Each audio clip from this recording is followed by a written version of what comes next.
Hi, I'm Chris. This is Computing with Chris. Today we're going to talk about prime factorization, which is the process of taking a number like 60 and decomposing it into the product of numbers, each of which are prime. So here you see that 60 equals 2 times 2 times 3 times 5, and you can do the math to convince yourself that that's correct. And each of these numbers on the right, the 2's, the 3, and the 5, are prime numbers. Now we're going to do prime factorization with the help of a few Chris's. This is primality tester Chris. He is going to tell us whether a given number is prime or is not prime. This is splitter Chris.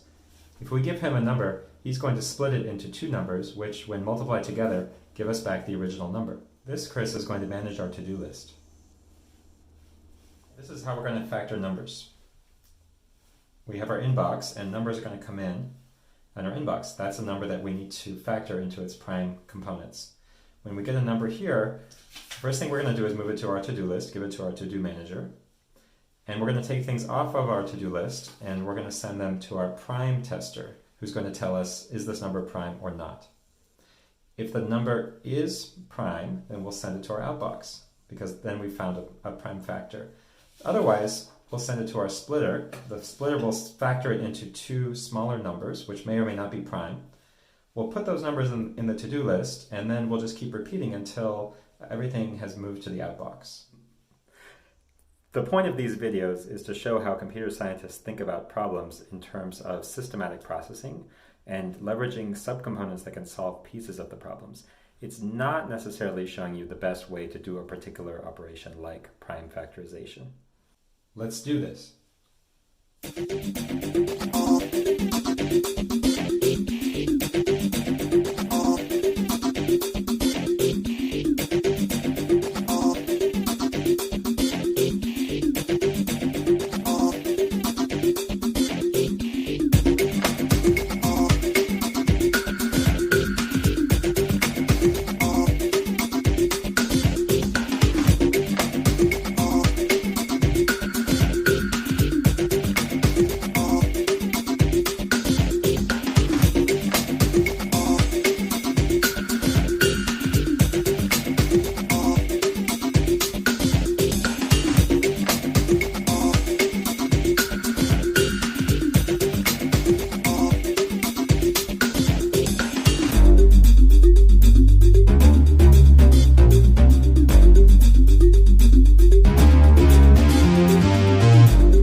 And we're all done. In our outbox, we have the prime factors of 60.